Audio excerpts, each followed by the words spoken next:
It continued throughout the night, throughout the morning. There are currently 210 people working on the mound. The Urban Search and Rescue Team has been augmented by teams from all over the state and all over the world. They are working throughout inclement weather.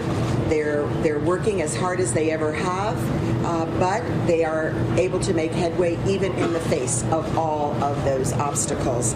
So they're continuing with the 12-hour shifts.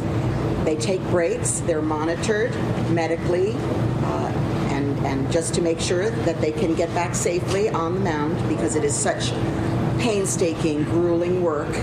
I cannot express enough how grateful we are for their service, their sacrifice, their passion. They live to save lives, and that is what we are witnessing. Their bravery under extremely difficult circumstances, continuing and continuing. We're also so very grateful for everyone who has joined us in this effort.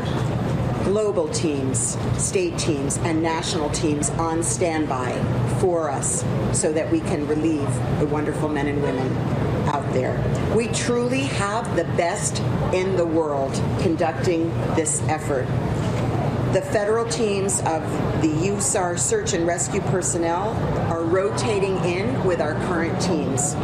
There are more than sufficient personnel on site. We do not need additional resources. We have the best and we have sufficient, what we need to get this job done. Since our last briefing, no new fatalities have been confirmed, but we have been able to notify each of the 11 families who have lost their loved ones. This is very, very important that the notification has been able to occur, and we're grateful to our Miami-Dade Police Department for their very sensitive handling of this difficult matter. And all the names have been released to the public through our social media platforms. And today we were also very grateful to learn that our president, Joe Biden, will be visiting Surfside on Thursday. He's going to spend time with the families who are affected and with our first responders. We've had his support since he called me day one in the morning, and this is so critical that we do have our federal support. So we are very, very grateful for that, and we know that his support will continue throughout. I also want you to know that I've been in close touch with our state attorney, Catherine Fernandez-Rundle, and I am very supportive of the grand jury investigation that she has announced.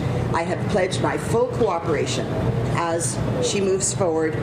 I have worked closely with grand juries in the past. I'm very familiar with the process, and I will do, and my team will do everything possible to aid them in their efforts to continue that investigation.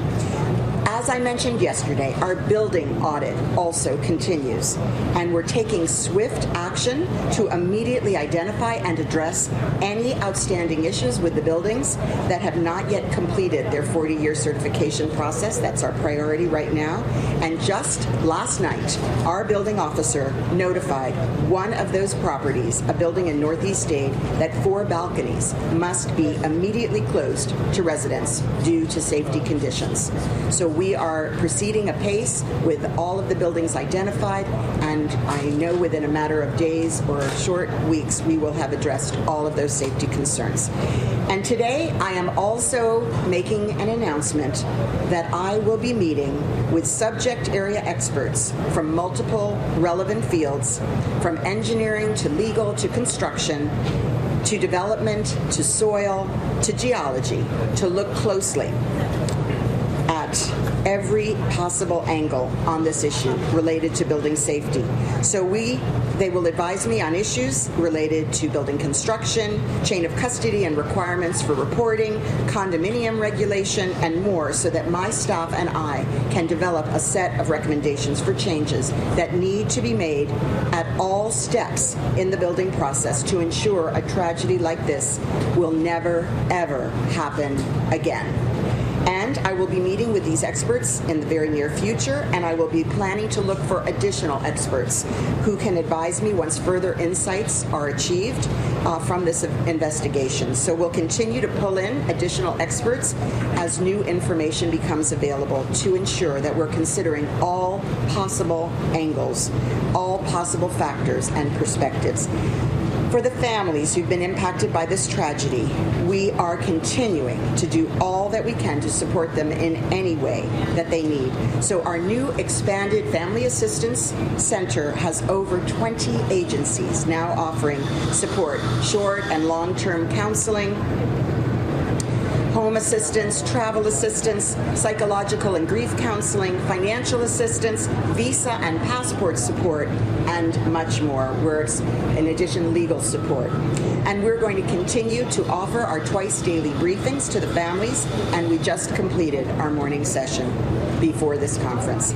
These sessions have been vital to assisting families to understand the nature of this search, the nature of the entire enterprise, and this is so important as we proceed daily on our search and rescue efforts to have them fully aware of every step of the process.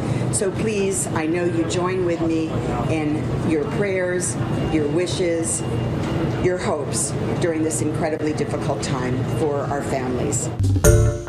Hi everyone, George Stephanopoulos here. Thanks for checking out the ABC News YouTube channel. If you'd like to get more videos, show highlights, and watch live event coverage, click on the right over here to subscribe to our channel, and don't forget to download the ABC News app for breaking news alerts. Thanks for watching.